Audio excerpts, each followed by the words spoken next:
और जो भी हमारे जजमान जी महाराज हैं, आप सभी से निवेदन है कि आप सभी मंच पे उपस्थित हो जावें। आपके माध्यम से भगवान की मंगलमय आरती का कार्यक्रम संपन्न होगा। तत्पश्चात हम सभी कथा में प्रवेश करेंगे। श्रीमन नारायण।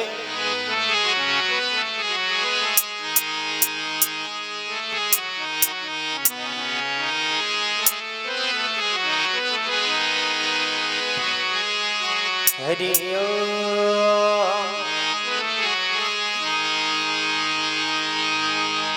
श्री भगवते भगवान की है आरती।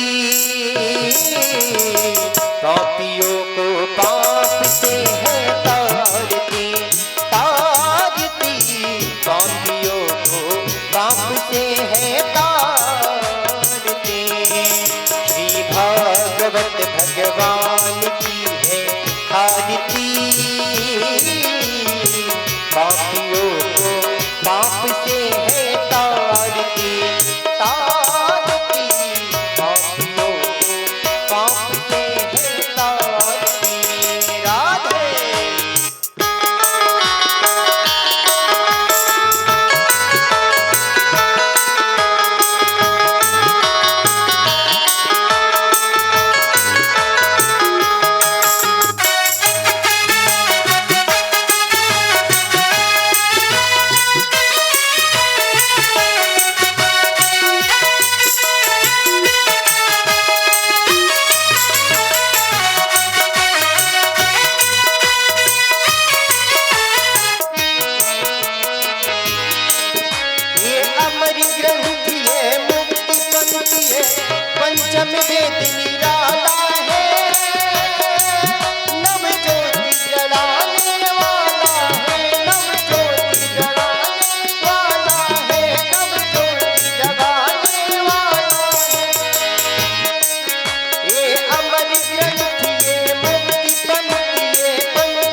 श्री वृंदावन बिहारी लाल की, यज्ञ नारायण भगवान की, राधा माधव सरकार की, हनुमान जी महाराज की, श्री व्यास जी महाराज की। जय जय श्री राधे श्याम। आप सभी भक्तगण अपने अपने स्थान को सुनिश्चित करते हुए बैठ जावें और आइए हम सभी अपने मन और वाणी को एकाग्रचित करते हुए पूज्य श्री व्यास जी महाराज के चरणों में चलेंगे और भगवत रूपी भागीरथी गंगा में गोता लगाकर अपने मनुष्य जीवन को कृतार्थ करेंगे। जय श्री राम, जय श्री राधे श्याम।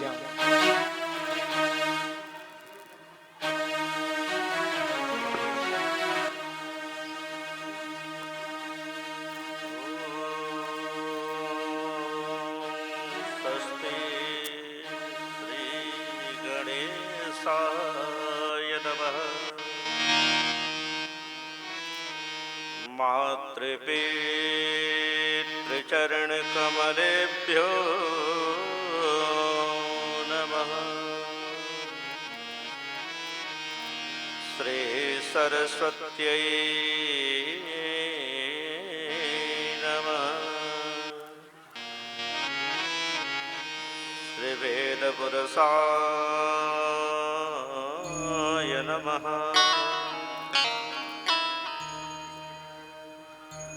ध्येयं सदा परिभवगगनमभीष्टदोहम् तीर्थास्पदं शिवविरञ्चिनुतं शरण्यम्। भृत्यार्तिहं प्रणतपालभवाब्धिपूतं वन्दे महापुरुषते चरणारविन्दम्।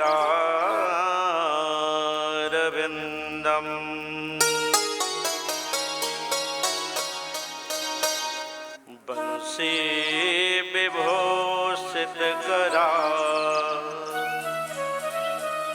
नवनीरदाभा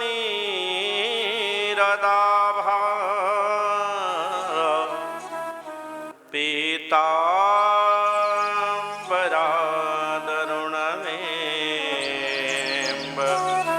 फलाधरोस्था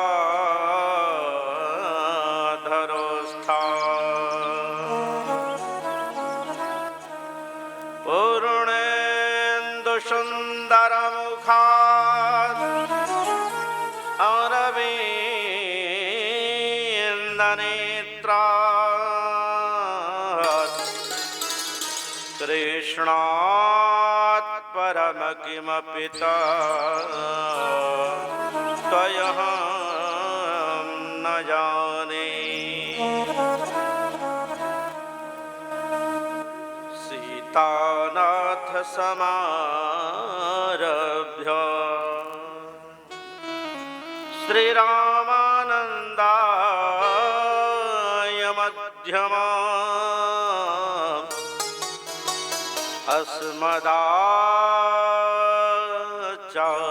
अस्मदाचार्यपर्यन्ता वन्दे गुरु परम्परा। गौरांगं रसमयं नित्यं रसाचार्यं रसोत्सुकं श्रीरामं हर्षणदेवाख्या श्री सद्गुरु प्रणमाम्यहम्।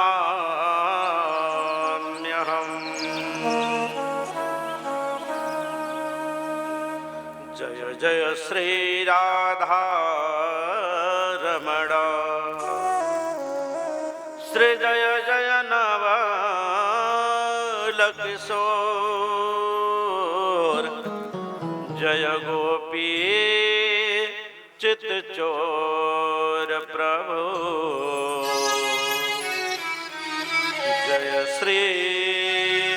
माखन चोर, जय जय माखन चोर। बोल वृंदावन बिहारी लाल की जय। सत्य सनातन धर्म की जय। भागवत महापुराण की जय। यज्ञ नारायण भगवान की जय।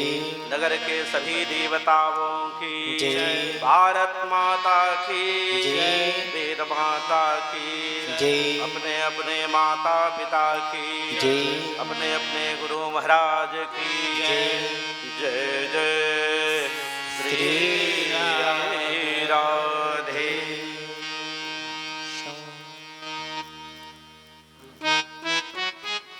परम मंगलमय प्रातः स्मरणीय प्रातपर क्लेश्वर अकारण कारण भ्रमणालय भक्तवांछा कल्पतरो अनंत कोटि ब्रह्मांड अधिनायक सर्वस्वर जनस्वर पीतांबरधारी नंद नंदन यशोदा नंदन देवकी नंदन राधा वल्लभ सरकार दामोदर गोविंद बालकृष्ण भगवान के पावन श्री चरणों में इस दास महर्षि विप्रेंदु का कोट शनमन अर्पण स्वीकार हो। तत्पश्चात उनकी शक्ति आदि शक्ति जगत जननी मैया पाराम्बाराज राजश्री त्रिपुर सुंदरी कात्यायनी जगदम्बा स्वरूपा मैया राधा रानी के भी चरणों में इस दास का कोट शहनमन अर्पण स्वीकार हो। तत्पश्चात जिस आयोजन के उपलक्ष्य में हम यहाँ सब उपस्थित हुए हैं, श्री विष्णु सह प्राण प्रतिष्ठा महायज्ञ के अधिष्ठात्र देवता एवं इस महायज्ञ के माध्यम से आवाहित स्थापित ब्रह्मांड के समस्त देवी देवतागण, इस क्षेत्र के अधिपति देवता एवं हम सबों के अभिभावक, हम सबों के परम हितैषी मान्यवर श्री श्री 1008 संत शिरोमणि श्री विश्वंभर दास जी महाराज के भी पावन चरणों में इस दास का कोट शनमन अर्पण स्वीकार हो। तत्पश्चात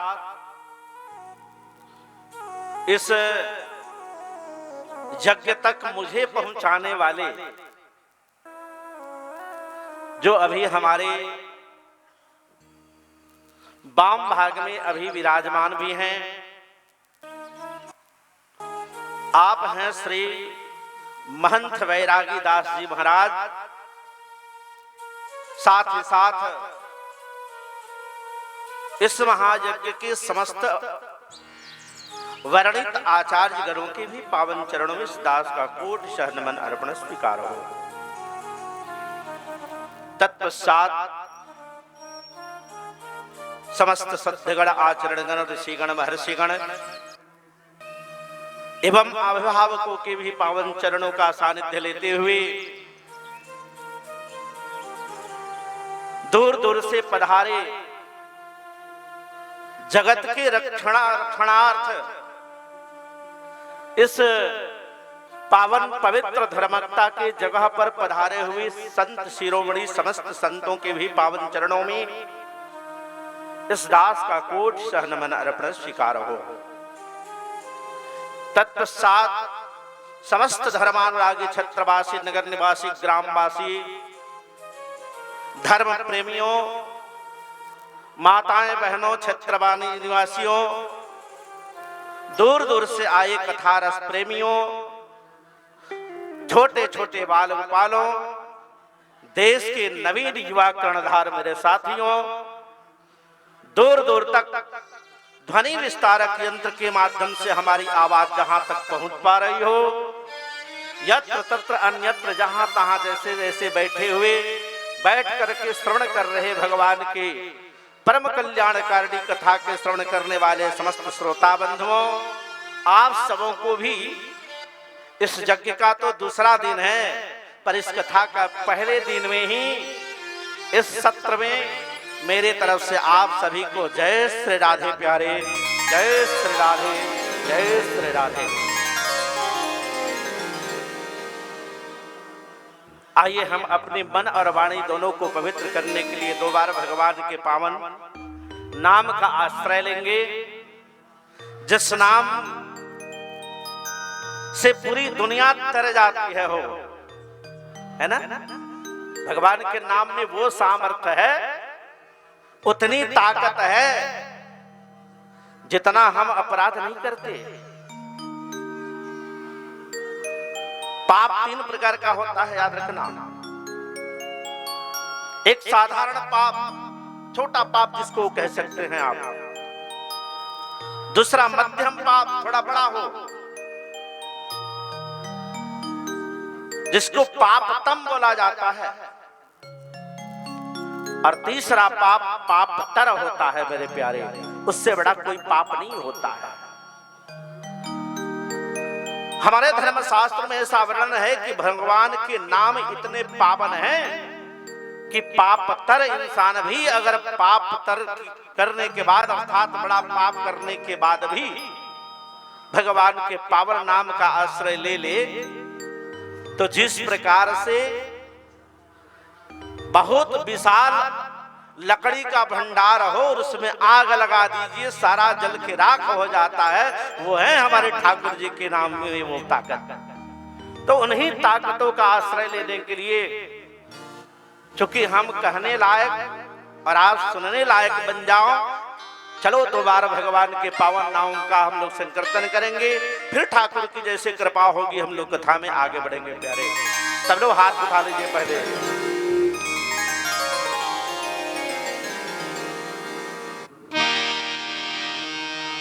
जय गोविंदा जय गोपाला, जय गोविंदा जय गोपाला, जय गोविंदा जय गोपाला, सब लोग बोलिए गोविंदा जय गोपाला, जय गोविंदा जय गोपाला, जय गोविंदा जय गोपाला, जय गोविंदा जय गोपाला, जय गोविंदा जय गोपाला।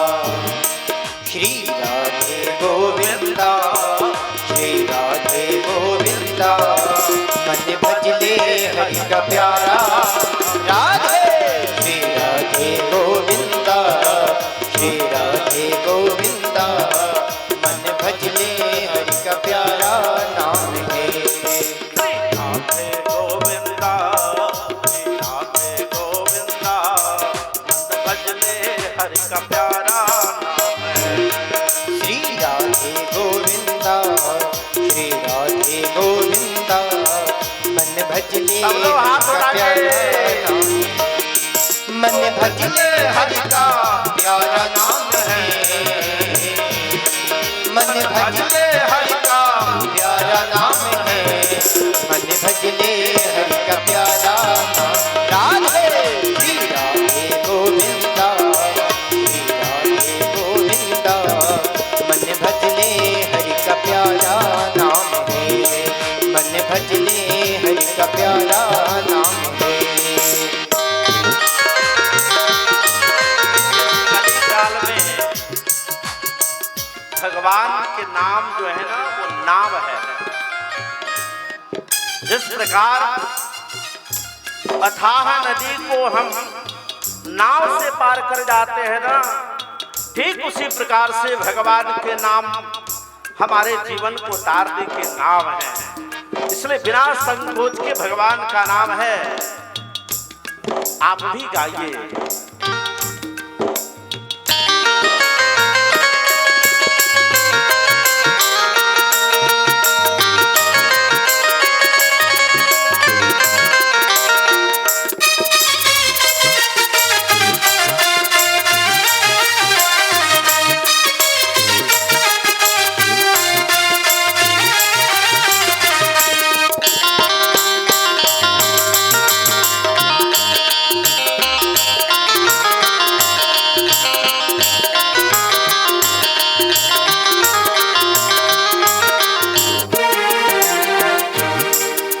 जमुना किनारे धेनु चरावे, माधव मदन मुरारी, माधव मदन चरावे माधव मदन मुरारे, माधव मदन मुरारे। यमुना किनारे धेनु चरावे माधव मदन मुरारे, माधव मदन मुरारे। यमुना किनारे धेनु चरावे माधव मदन मुरारे, माधव मदन मुरारे। मधुर मुरलिया जब भी बजावे, मधुर मुरलिया जब भी बजावे, कोवे सुध बुध सारे। गोपाला का प्यारा नाम है, श्री राधे गोविंदा, श्री राधे गोविंदा। मन भजने हरि का प्यारा नाम है, श्री राधे गोविंदा, श्री राधे गोविंदा। मन भजने हरि का प्यारा नाम है, मन भजने हरि का प्यारा नाम है, मन भजले हरि का प्यारा नाम है। गोपाला हरि का प्यारा नाम है, श्री राधे गोविंदा, श्री राधे गोविंदा। मन भजले हरि का प्यारा नाम है, श्री राधे गोविंदा, श्री राधे गोविंदा। मन भजले हरि का प्यारा नाम है, मन भजले हरि का प्यारा नाम है। बोल जय नारायण भगवान की, भागवत महापुराण की जय। इसको कहा जाता है सामान्य भाषा में मूर्छा छुड़ाना। जैसे जंग के लिए जाने के पहले, जंग में जाने से पहले योद्धा क्या करता है, वो जो अस्त्र शस्त्र है उसमें जो मूर्छे लगे हैं उसको छुड़ाता है। तो हम लोग भी अपने मन के और विषय के मूर्छा को छुड़ाते हैं भगवान के नाम से। बोलो राधे राधे, जोर से बोलिए राधे राधे।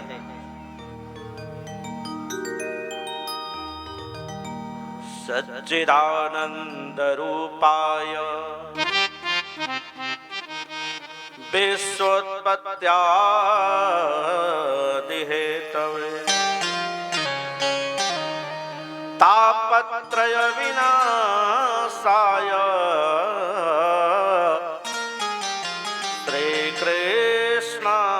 श्रीकृष्णाय वयं नमः।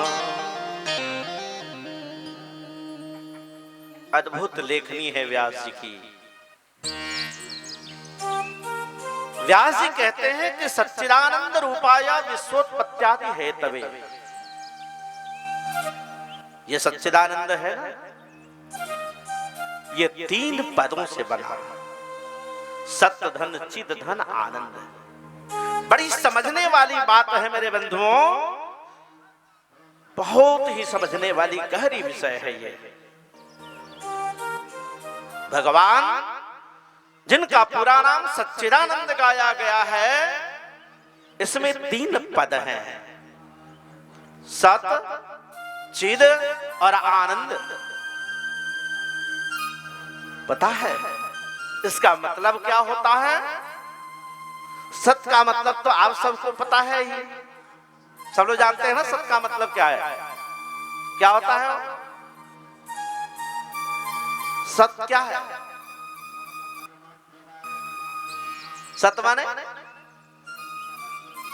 सत्य माने सही ही होता है ना। पहला पद है भगवान के नाम का सत्य। भजन तो सब करते, भगवान को याद तो सब करते मेरे प्यारे, पर पहला शब्द ही देखो सत्य है। जिसके जीवन में सत्य नहीं ना, उसके जीवन में भगवान कभी आता नहीं। पहला ही पद है सत्य, और दूसरा पद दिया चिद। चिद माने प्रकाश। जब भगवान का आगमन हमारे हृदय में हो जाता है, तब तब हमारे जीवन में प्रकाश आती है हो, और जब प्रकाश आता है तब ना आनंद आवे। लेकिन दुर्भाग्य से हम लोग खा पी के भी कहते हैं कि बड़ा आनंद आया, बोलो राधे राधे। होता है ना, भोजन करके भी कोई निकले डकारते हुए, लोग पूछे भैया भोजन कैसे हुई थी, लोग कहते हैं कि आनंद आ गया। लोग भोजन का भी आनंद खोजने लगे। लेकिन याद रखना कि आनंद जब आ जाए तो फिर जीवन से निकल के जाता नहीं। भोजन का तो आनंद जाता ही है। भोजन का आनंद कितना देर तक, कितना देर तक भैया? जब तक पेट में रहे। पेट से उसका समाप्त हो जाए अगर, तो फिर आनंद तो समाप्त हो गए। जबकि ऐसा नहीं होता है। आनंद अगर एक बार आपके जीवन में आ गए तो आनंद आपके जीवन से जाने वाला नहीं है। ये आनंद चक्रवर्ती सम्राट महाराज दशरथ के जीवन में राम बन के आया था। ये आनंद नंद बाबा के घर में वसुदेव जी का बेटा कृष्ण बन के आया था, जो आया तो फिर गया नहीं, आज भी जाना जाता है उसको। ये आनंद है। खा लेना, हमारे इंद्रियों को सुख मिल जाना, ये आनंद नहीं है, ये तो सुख है। मेरे कहने का तात्पर्य है मेरे प्यारे, कि जब हमारे जीवन में पहले सत्य हो, फिर भगवान प्रकाश देते हैं, और जब प्रकाश देते हैं तो हमारे जीवन में आनंद आ जाता है। बाकी तो आनंद का खोज लोग करते ही रहते हैं ना। आनंद का खोज करते करते कई लोग बैरागी हो गए, वो घर छोड़ छाड़ के चले गए। बोलो राधे राधे, जोर से बोलिए राधे राधे। इस आनंद को खोजते खोजते ना जाने कई लोग कहां कहां चले गए, पर वहां भी उनको आनंद नहीं आया। पता है क्यों? क्योंकि उनके जीवन में पहले सत्य ही का अभाव है, और जब सत्य का अभाव है तो भगवान कहां से आएंगे? खाक से। पहला पद सत्य है। इस भगवान को तब समझा जा सकता है मेरे प्यारे, जब हमारे जीवन में सत्यता आवे, सही करने की आदत पड़ जाए। न हो सही हो तब तक सही है ना। असत्य जो है ना, ये बड़ा कठिन है वस्तु, ये सामान्य ऐसे प्राप्त होने वाली वस्तु नहीं है। अरे प्रेम गली अतिशा करो तामे दो न समा। भगवान से प्रेम तो केवल सत्यता से की जा सकती है ना। क्या वस्तु से कोई प्रेम करेगा भगवान से? अगर ये कहा जाए कि हमारे पास बहुत वैभव है, हम भगवान को खरीद लेंगे, है किसी का औकात? भगवान के सामने धनी कौन है हो? भगवान के सामने कौन है धनवान? हमारे ठाकुर के सामने किसी की औकात नहीं मेरे प्यारे भाई बहन, जो भगवान को खरीद सके। ठाकुर अगर खरीदा बेचा जा सकता है तो बस प्रेम से खरीदा जा सकता है हो, सत्यता से खरीदा जा सकता है, और बहुत दूर की बात नहीं है। इसी कली काल में साउथ इंडिया में एक बहुत अच्छे, जैसे अपने यहाँ गोस्वामी तुलसीदास जी बहुत प्रसिद्ध हैं, वैसे ही एक नाभाजी बहुत प्रसिद्ध व्यक्ति हुए, वहां बहुत अच्छे संत हुए। उन्होंने एक ग्रंथ की रचना की है, जैसे अपने यहाँ रामचरितमानस की प्रधानता है, ठीक उसी तरह से दक्षिण भारत में आप जाएंगे तो वहां भक्तमाल नाम की एक पुस्तक वहां लिखी मिलेगी आपको। बहुत अद्भुत ग्रंथ है। उस भक्तमाल में नाभाजी ने एक घटना का जिक्र किया है। नाभाजी कहते हैं कि इसी कली काल की बात है, एक सेठ जी थे। बड़ी ध्यान से सुनिएगा मेरे भाई आप लोग। हमारे ठाकुर कैसे हमारे यहाँ नौकर भी बन के आते हैं, एक बार हम लोगों को दर्शन करने का सौभाग्य प्राप्त होगा इस कथा के माध्यम से। नाभाजी कहते हैं कि एक सेठ जी थे। सेठ जी बेचारे बड़े धार्मिक, उनके यहाँ ठाकुर की भोग लगाई जाते थे, ब्राह्मणों का आदर होता था, हो संतों का, अतिथियों का, गायों का पूजन होता था। पर दुर्भाग्य उनके जीवन में यह था कि कोई संतान नहीं हुई। बेचारे बुढ़ापे के समय में एक दिन बहुत चिंतित हो गए। बैठ के चुपचाप एकांत में सोचने लगे कि हे भगवान, मैंने कौन सा अपराध किया कि आज मैं संतानहीन हूं। नाभाजी कहते हैं कि उस सेठ जी को इस बात की चिंता नहीं कि मेरे मरने के बाद मेरा पिंडदान कौन करेगा। चिंता तो इस बात की है कि अगर मैं बिछावन पे पड़ गया तो मेरे यहाँ कोई ब्राह्मण आए, कोई अतिथि आए तो उसका सत्कार कौन करेगा। मेरे यहाँ ठाकुर का भोग कौन लगाएगा मेरे बीमार होने पे।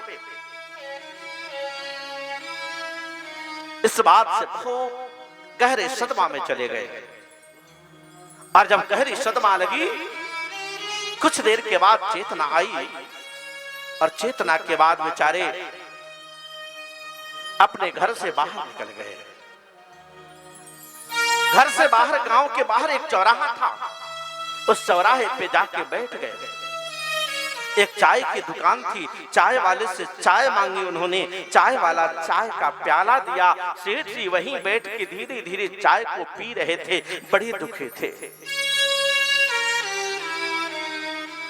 और भगवान तो सर्वव्यापी है ना। भगवान ने आज देखा, हमारे ठाकुर ने आज देखे कि हमारा एक भक्त आज इतना बेचैन है, परेशान है। सो भगवान ने झट से अपना रूप एक छोटा सा बालक का सा बनाया और जिस दुकान पे सेठ जी बैठे थे ना, उस दुकान के सामने से जाने लगे भगवान। अचानक सेठ जी की दृष्टि उस बालक भगवान पे पड़ी और बालक की सुंदरता को देख के सेठ जी ने दूर से ही आवाज लगाई, ए बालक जरा इधर आ। भगवान की इच्छा तो यही थी कि सेठ जी हमें देखें, हमें बुलाएं। भगवान वहां गए।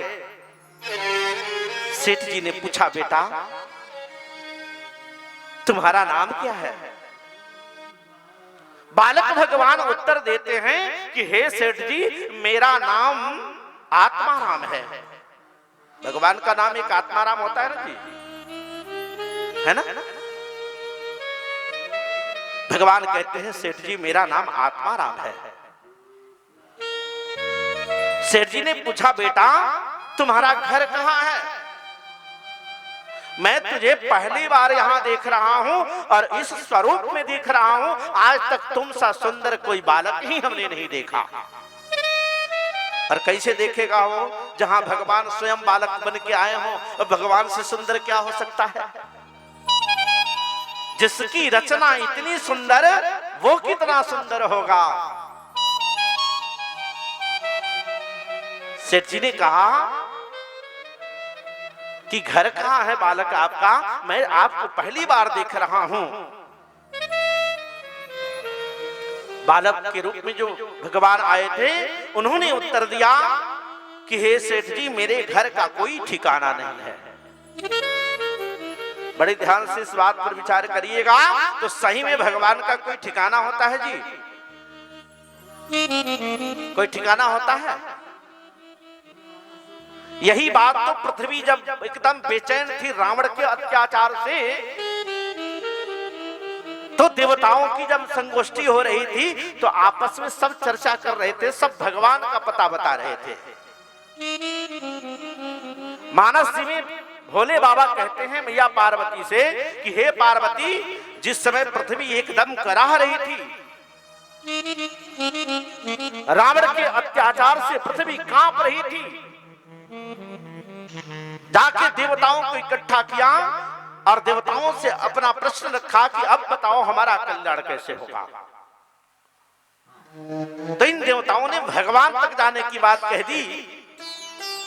शंकर जी कहते हैं पार्वती मैंने उस सभा में मैंने भी बैठा था, हमसे भी पूछा गया कि भोले बाबा आप बताओ भगवान कहाँ मिलेंगे। आप बताएंगे भगवान कहाँ मिलेंगे? तो कोई बता दे तो भगवान कहाँ मिलेंगे। बाबा कहते हैं कि हे पार्वती मैंने भी अपने बुद्धि के अनुसार, जैसे अन्य देवता अपने अपने बुद्धि के अनुसार, कोई वैकुंठ में कह रहा था, कोई कैलाश में कह रहा था, कोई कहा बता रहा था, तो हे पार्वती मैंने भी अपने बुद्धि के अनुसार पृथ्वी को और देवताओं को बताया। क्या बताया? हरि व्यापक सर्वत्र समाना, हरि व्यापक सर्वत्र समाना, हरि व्यापक सर्वत्र समाना, प्रेम से प्रकट, प्रेम से प्रकट होई है जाना, प्रेम से प्रकट होई मैं जाना, हरि व्यापक सर्वत्र समाना, हरि व्यापक। आप भी गाइए। सर्वत्र समाना, प्रेम से प्रकट, प्रेम से प्रकट होई है जाना, प्रेम से प्रकट होई मैं जाना। ये भगवान कहीं मिलता नहीं है वो। और ऐसा भी नहीं कि भगवान नहीं है। भगवान मिलता कैसे है? तो प्रेमी जो होता है ना, वो ढूंढ निकालता है भगवान को, अपने प्रेम के माध्यम से भगवान को बुला लेता है। और जहां बुलाता है, जैसे सेठ जी के प्रेम ने आज भगवान को बालक बनने पे मजबूर कर दिया और भगवान बालक बन के आए हैं। सेठ जी से भगवान कहते कि हे सेठ जी मेरे रहने का कोई ठिकाना नहीं है, मुझे तो पता ही नहीं मैं कहाँ रहता हूं। ऐसे भी भगवान गीता में कहते हैं ना हम बसामि वैकुंठे न योगीन समाधिने मद भक्ता यत्र गायन्ते तत्र तिष्ठामि नारद। हे नारद मेरे भक्त मुझे जहां जब जैसे बुला दे मुझे नंगे पांव दौड़ के जाना पड़ता है। सेठ जी के पास वो भक्ति है जिस भक्ति के कारण आज भगवान बालक बन के आए हैं। वो सेठ जी ने जब ही सुना कि बालक के रहने का ठिकाना नहीं है तो एक और प्रश्न कर दिया। अच्छा एक बात और देखो, हम संसारियों का ये दिक्कत है कि सवाल पे सवाल आदमी करता है। सेठ जी ने एक और सवाल किया कि हे बालक चलो तुम्हारे रहने का ठिकाना नहीं है, पर ये बताओ तुम्हारे माता पिता कौन है? भगवान ने बड़ी विनम्रता पूर्वक उत्तर दिया कि हे सेठ जी मेरे माता पिता का भी कोई ठिकाना नहीं है। अब तो सेठ जी बेचारे कलयुग के व्यक्ति अब लगे उल्टा पुल्टा सोचने। सेठ जी को लग रहा था कि कलयुग में कैसे कैसे माता पिता होते हैं कि पहले तो बच्चों को जन्म दे देते हैं और फिर जब बोझ पड़ती तो बस सड़क पे घूमने के लिए निकाल देते हैं। ऐसा सोच रहे थे। उनको क्या पता कि भगवान तो सत्य ही कह रहे हैं। भगवान का माता पिता होता कौन है कोई? भगवान का भी माता पिता होता है क्या कोई? सेठ जी ने पूछा बेटा जब आपके रहने का ठिकाना नहीं है, आपके माता पिता का ठिकाना नहीं है, तो आप जा कहां रहे हो?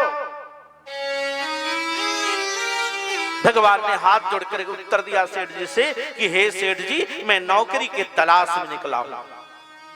क्योंकि भगवान को पता है, भगवान से ज्यादा जानता कौन है वो? बताओ। हम जो मन में सोच रहे हैं ना वो भी भगवान को पता है। जो निकल गई बात वो तो अलग है, जो मन में सोच रहे हैं उसके बारे में भी प्रभु को पता है। हमारे ठाकुर पहले से जानते हैं।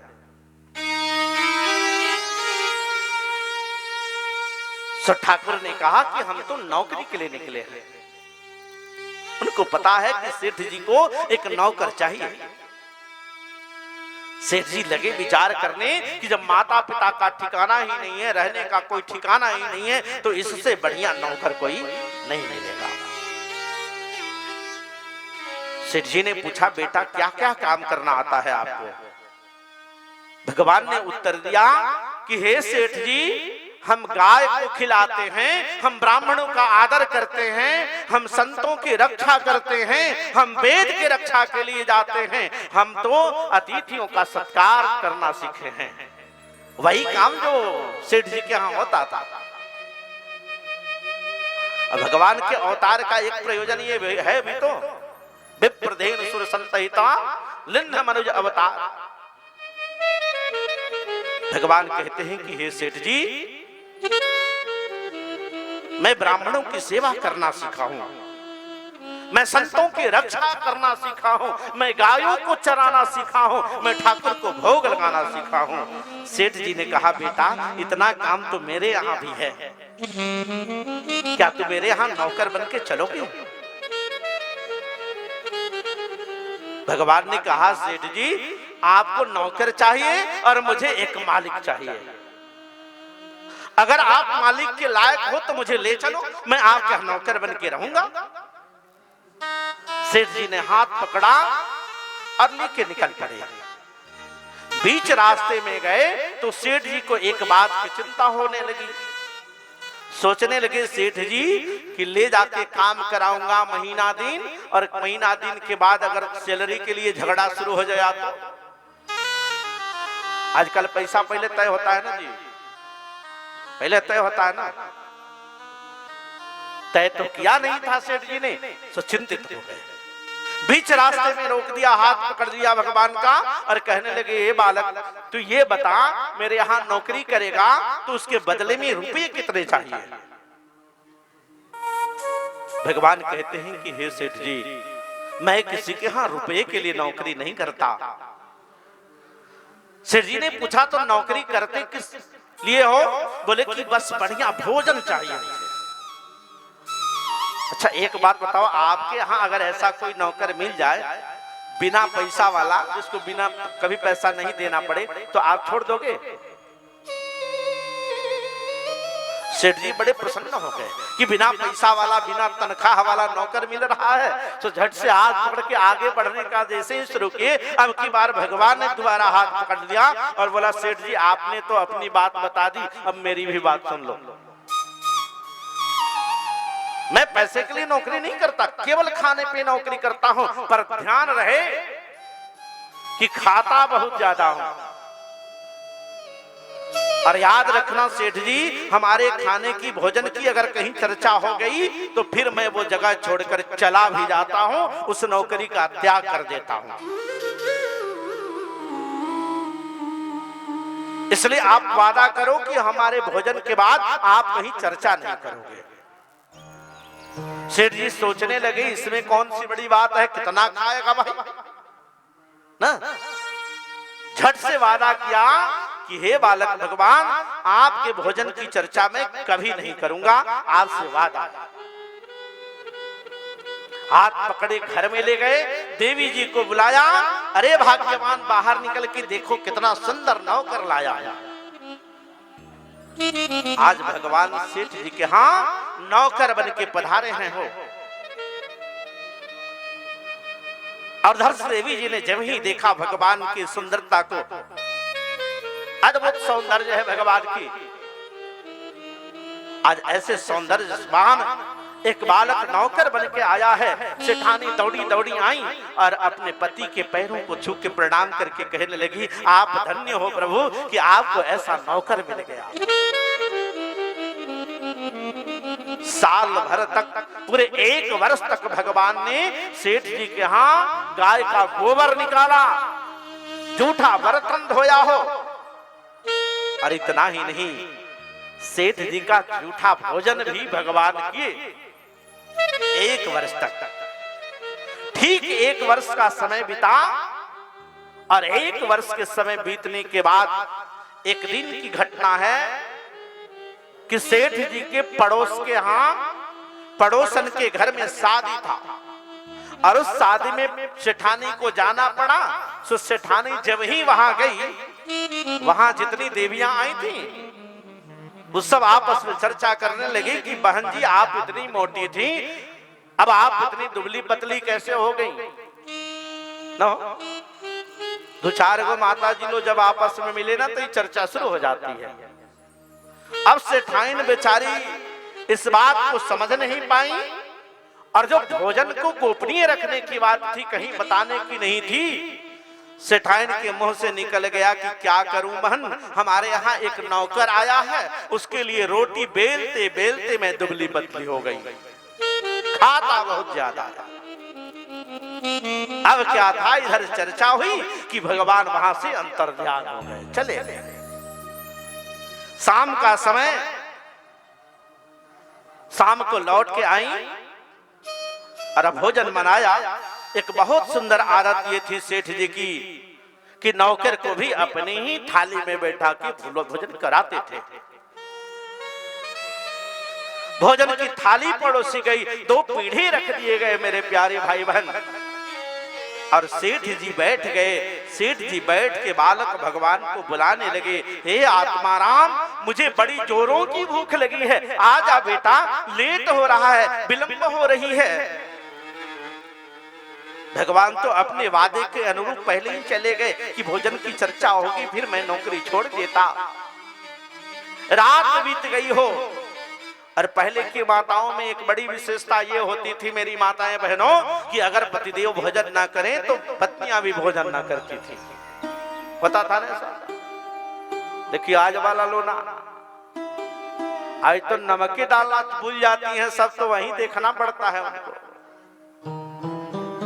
न हो, एक बहुत बढ़िया बात बता रहा हूं आपको, आपके बच्चों पर हर चीज का प्रभाव पड़ता है। जैसे भोजन बनाती हो ना आप, भोजन बनाते समय अगर अत्यधिक बातें भी कर रही हो तो उसका भी प्रभाव भोजन करने वालों पे पड़ता है, और उसका प्रभाव इतना खराब होता है मेरे प्यारे भाई बहन। आजकल माता जी लोग तो व्हाट्सएप फेसबुक पर बेचैन हो जाते हैं, ऐसा फोन का जमाना आया मत पूछो। और मैं तो कहता हूं साक्षात कलयुग है ये मोबाइल। अगर कलयुग को देखना है तुम मोबाइल को देख लो, कलयुग दिख जाता है इसमें। बोलो राधे राधे, जोर से बोलिए राधे राधे। ये साक्षात कलयुग है मोबाइल।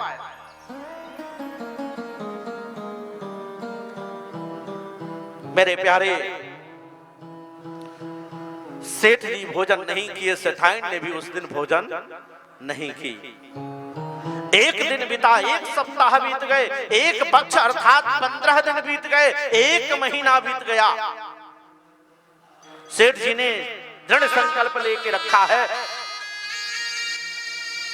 कि हे बालक तुम नहीं आओगे तो मैं भोजन नहीं करूंगा, जब तक तुम आओगे नहीं तब तक मैं भोजन नहीं करूंगा।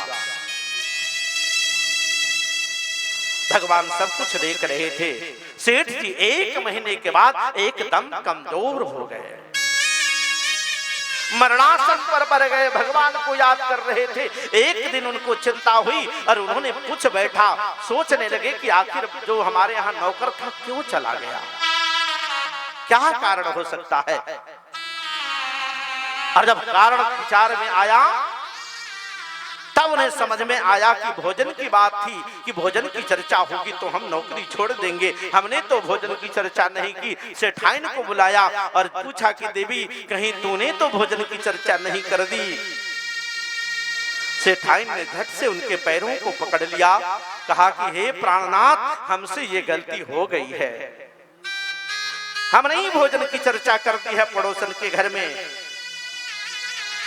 और जब ऐसा सुना सेठ जी ने, तब जाके भगवान के बारे में उनको पता चला, और तब जाके पूर्णतः इस बात से अवगत हो गए कि हमारे यहाँ जो नौकर आया था वो भगवान थे, वो नौकर कोई साधारण व्यक्ति नहीं था। सेठ जी ने भी संकल्प ले लिया कि हे भगवान अगर तुम नहीं आओगे तो ये सेठ अपने प्राणों का परित्याग कर देगा। पता है, जब भगवान ने देखा कि मेरा भक्त बहुत बेचैन है, अब उसके प्राण निकल जाने वाले हैं, सो भगवान वही छोटे से बालक बन के दोबारा पधार गए हो। और पधार गए तो अब की बार उस सेठ जी ने भगवान के चरणों को पकड़ लिया, रोने लगे सेठ जी कि हे प्रभु, मैं कितना बड़ा पापी हूं, मैं बड़ा पापी हूं जो आपको अपने घर में नौकर बना के रखा। भगवान के भी आंख से आंसू बह रहे थे। हे सेठ जी, तुम जैसा अगर मालिक मिल जाए तो हमें नौकरी करने में भी बड़ा मजा आता है। हे सेठ, तुम धन्य हो कि मुझे ऐसे व्यक्ति को नौकर बना दिया।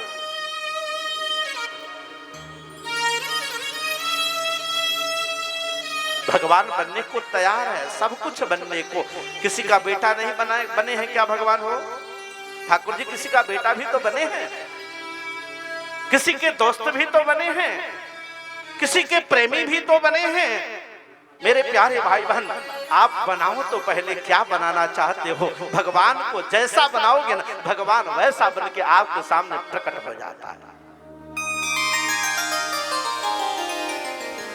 तब जीवन में आनंद आता है। मेरे प्यारे भाई बहन, इनके अभाव में कभी आनंद कहीं कुछ होने वाला है ही नहीं। व्यास जी कहते हैं कि उसी सच्चिदानंद रूप भगवान, सच्चिदानंद रूपाया, जिस सच्चिदानंद की कृपा से, जिस सच्चिदानंद भगवान के द्वारा इस सृष्टि बढ़ना, सृष्टि का पालन होना और सृष्टि का अंत होना, तापत्रय विनाशाय, साथ ही साथ जो तीनों प्रकार के तापों को नाश करने वाले हैं। कौन ताप है हो? तीन तरह के ताप माने बीमारी, तीन तरह की बीमारियां होती हैं। कौन कौन? दैहिक, दैविक, भौतिक तापा। दैहिक, दैविक, भौतिक तापा। दैहिक, दैविक, भौतिक तापा। राज व्यापै नहीं आपा। राम राज व्यापै नहीं आपा। दैहिक, दैविक, भौतिक तापा। दैहिक, दैविक, भौतिक तापा। राम राज व्यापै नहीं आपा। राम राज व्यापै नहीं आपा। राम राज व्यापै नहीं आपा। तीन प्रकार की बीमारियां होती हैं, दैहिक, दैविक और भौतिक। दैहिक शरीर का है, दैविक भगवान का दिया हुआ रोग, और भौतिक जो हम अपने मन से प्रकट कर लेते हैं वो भौतिक बीमारी है हो। इन तीनों प्रकार की बीमारियां जिन भगवान की कृपा से समूल नाश हो जाए, जिस प्रभु की कृपा से तीनों प्रकार के दोष, तीनों प्रकार के रोग समाप्त हो जाएं, वैसे भगवान श्री कृष्ण के श्री पावन चरणों में व्यास जी अकेले नहीं, तापत्रय विनाशाय श्री कृष्णाय वयम, वयम मतलब हम सब, नमः, उनके पावन चरणों में श्री व्यास जी महाराज पूरे सृष्टि के तरफ से प्रणाम करते हुए लेखनी को उठाते हैं और तब जाके 6 अध्याय महात्म को शुरू करते हैं। ये महात्मा जो है ना भागवत वाली, ये पद्म पुराण से ली गई है, 6 अध्याय में है। और इस महात्मा में पहला श्लोक उन्होंने प्रारंभ किया मेरे प्यारे, अरे नैमिषे सुतमासीनम अभिवाद्य महामते।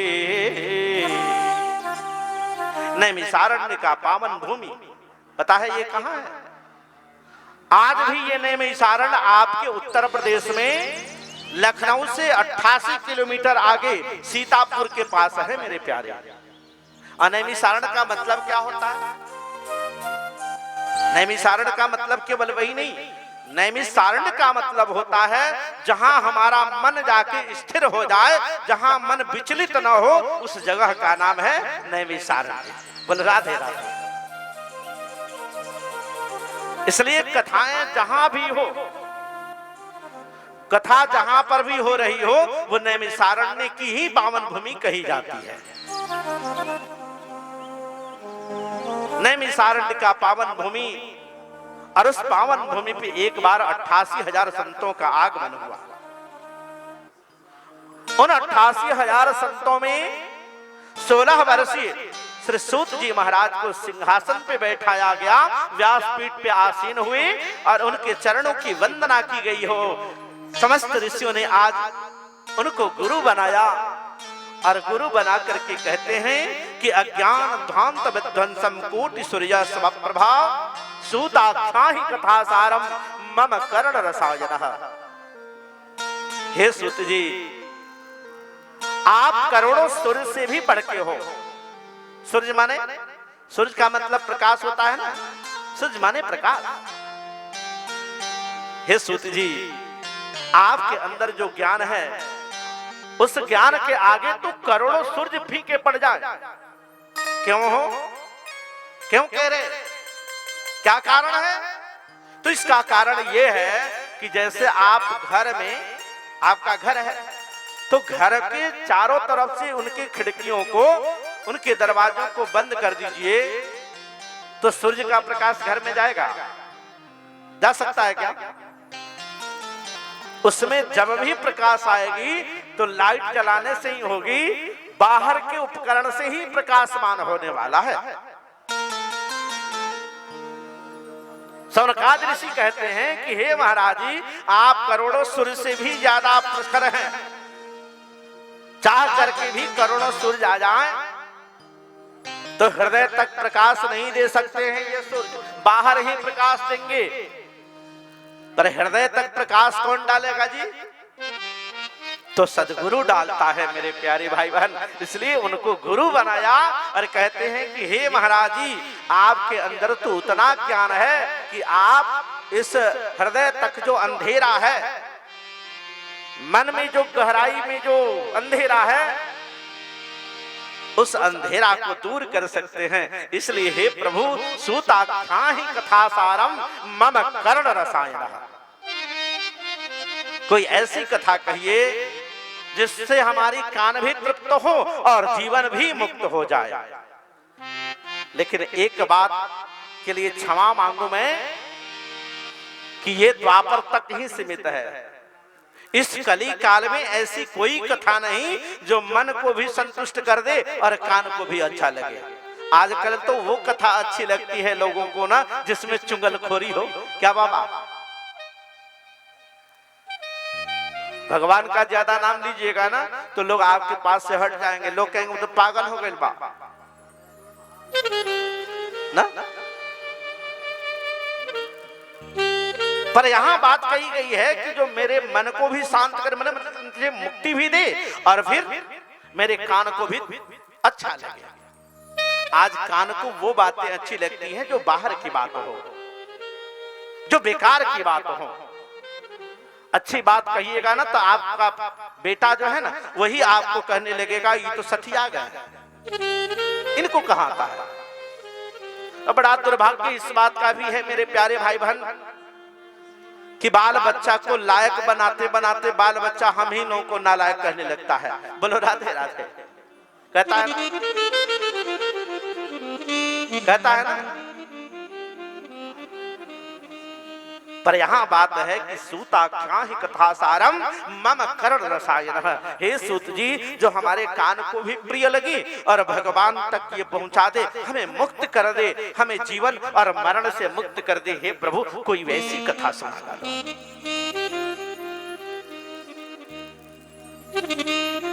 सूत जी ने ध्यान लगाई और ध्यान लगा करके अपने सदगुरु भगवान अर्थात सुखदेव जी को याद करने लगे और कहने लगे कि यम प्रभजन्तमनुपेतमपेत कृत्यम द्वैपायनो विरह का तरया जुहाव पुत्रेति तन्मयतया तरवोऽभिनेदु तम सर्वभूत हृदयं मुनिमानतोऽस्मि। अपने गुरु महाराज अर्थात सुखदेव जी को याद कर रहे हैं और कह रहे हैं कि मैं धन्य हूं कि मुझे सुखदेव जैसा गुरु मिला। एक बात बताऊं, बुरा न लगे मैं बताऊं आपको, गुरु मिलना बड़ा मुश्किल है आज के जमाने में। हो गुरु तो अनेकों मिलते हैं, मिलने के लिए तो अनेकों गुरु मिल जाएंगे आपको, लेकिन सही में सदगुरु मिलना बड़ा मुश्किल है। गुरु हो तो नारद जैसा गुरु हो, जिसने भक्त प्रहलाद को अपने मां के गर्भ में ही सन्यासी बना दिया, भगवान का भक्त बना दिया। ऐसा गुरु होना चाहिए ना। गुरु हो तो सुखदेव जैसा गुरु हो। कैसा है? यम प्रभजन्तमनुपेतमपेत कृत्यम प्रव्रजा हो, किसी वस्तु की कोई कामना नहीं हो। और याद रखना, अगर मन में और जीवन में कामना है ना, तो उस व्यक्ति से आप मुक्त नहीं हो सकते हो, क्योंकि कामना तो आदमी को और वासना की तरफ लेके जाती है, जाती है ना। इसलिए सदगुरु हो। सदगुरु का मतलब क्या होता है? गुरु का मतलब तो जानते ही, उसमें केवल सद शब्द जुड़ा है। घु अंधकार और रू प्रकाश, जो अंधकार से प्रकाश की तरफ लेके जाए ना, उसको गुरु कहा जाता है मेरे प्यारे। और सद का मतलब होता है सही, जो सही गुरु है उसको सदगुरु कहा जाता है। और इनका मिलना बड़ा दुर्लभ है आज के जमाने में। कहने के लिए तो अनेकों गुरु मिल जाते हैं आपको, कहीं कहीं तो दुकानें चलाई जाती हैं इनकी, मैं भगवान से मिला दूंगा, मैं प्रभु से मिलवा दूंगा। अरे क्या मिलाओगे? इसकी भी कहीं दुकान होती है क्या? गुरु होना चाहिए। कैसे गुरु होना चाहिए? तो श्री सुखदेव प्रभु की तरफ होना चाहिए। यम प्रभजन्तमनुपेतमेवेत कृत्यम, जो प्रव्रजा, जो जन्म से ही सब कुछ छोड़ करके, यहां तक कि अपने माँ पिता को भी छोड़ के जो भागने लगे थे, पता है ना सुखदेव जी के बारे में। ऐसे सदगुरु प्रभु के शिष्य हैं श्री सूत जी महाराज।